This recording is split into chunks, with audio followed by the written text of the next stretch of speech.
বিসমিল্লাহির রহমানির রহিম। আসসালামু আলাইকুম। চলে আসলাম আরও একটা রেসিপি নিয়ে। আজ আমি শেয়ার করব চিকেন কাবাব কিভাবে তৈরি করি।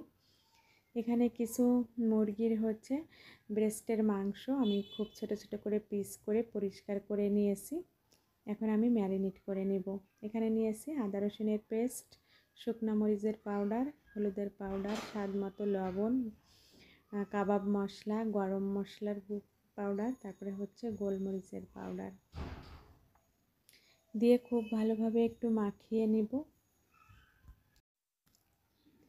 এরপরে আমি কিছু পেঁয়াজের পেস্ট দিয়ে দিলাম 1 টেবিল চামচ পরিমাণে। 1 চা চামচ দিয়ে দিলাম জিরা ধনিয়া পেস্ট। এখন আমি দিয়ে দেব 1 চা চামচ ভিনেগার। আর ভিনেগারটা দিলে যে মুরগির মাংসের যে গন্ধটা থাকে এটা থাকে না, আর খুব সুন্দর নরম সফট হয়ে যায় মাংসগুলো। এখন খুব ভালোভাবে মাখিয়ে নিয়েছি। সব শেষে আমি সরিষার তেল দিয়ে দিলাম এখানে 2 টেবিল চামচ পরিমাণে। আবারও খুব ভালোভাবে মাখিয়ে নিয়েছি। মাখিয়ে 10 মিনিটের মতো রেস্টে রেখে দিয়েছি।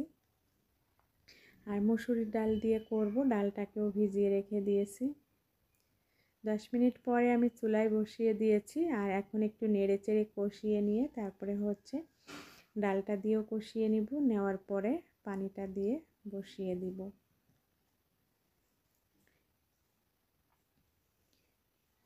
এখন ডালটাও দিয়ে দিয়েছি। ডালটা দিয়েও একটু কষিয়ে নিতেছি। এভাবে করে নেড়ে চেড়ে একটু কষিয়ে নিব। ডালটা দিয়েও কষানো হয়ে গিয়েছে। এই পর্যায়ে আমি ঝোলের পানিটা অ্যাড করে দিলাম মাংসগুলোকে সিদ্ধ হওয়ার জন্য। এখন আমি একটা ঢাকনা দিয়ে ঢেকে সিদ্ধ করে নিব। পানিটা শুকিয়ে গিয়েছে। এখন আমি নেড়ে চেড়ে আরও একটু শুকিয়ে নিব। আর তেল উপরে উঠে এসেছে। এখন আমি নামিয়ে ঠান্ডা করে হাত দিয়েই মথে নিব। আর এটা ব্লেন্ডার করলে বেশি মিহি হয়ে যায়। আমি হাতের সাহায্যেই মথে নিয়েছি এভাবে করে। আর একটু আঁশ থাকলে খেতে আমার কাছে বেশি ভালো লাগে। এখন আমি এখানে কিছু পেঁয়াজ কুচি দিয়েছি, কাঁচামরিচ কুচি দিয়েছি, আর দিয়েছি একটা ডিম।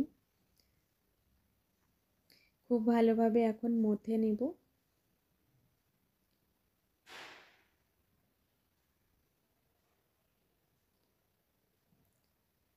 এখন আমি একটু হাতে তেল মাখিয়ে নিয়েছি। তেলটা মাখিয়ে এভাবে করে কাবাবের শেপগুলো করে নিব।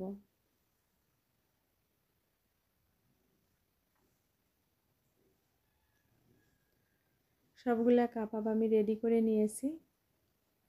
আর এখন এখান থেকে অর্ধেকগুলা কাবাব আমি ফ্রাই করব, আর বাকি অর্ধেকগুলা ডিপ ফ্রিজে রেখে দিব।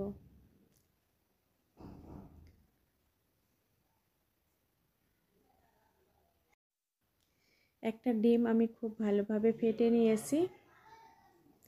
আর এখানে কিছু টোস্টের গুঁড়া করে নিয়েছি। এখন ডিমের ভিতরে এভাবে করে আমি ডুবিয়ে নিয়ে তারপরে টোস্টের গুঁড়ার ভিতরে আমি কোট করে নেব। এভাবে করে সবগুলা কাবাব আমি রেডি করে নিব।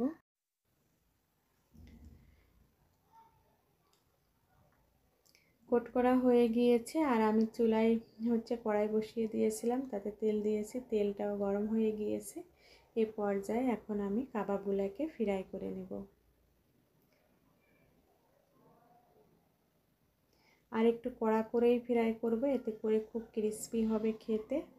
একটা পাশ হয়ে গিয়েছে, উল্টিয়ে দিয়েছি। মাশাআল্লাহ খুবই সুন্দর ফুলকো ফুলকো হচ্ছিল। ফ্রাই করা হয়ে গিয়েছে, নামিয়ে নিব। নামিয়ে নিয়েছি। মাশাআল্লাহ খুবই সুন্দর হয়েছে। আর একটু বেশি লাল করে ভেজে ফ্রাই করেছি, এতে করে খুব সুন্দর ক্রিস্পি হয়। আর ভিতরটা মাশাআল্লাহ খুবই সুন্দর হয়েছে। এখন আমি সসের সাথে গরম গরম কাবাব সার্ভ করেছি। মাশাআল্লাহ আজ এ পর্যন্তই। আল্লাহ হাফেজ।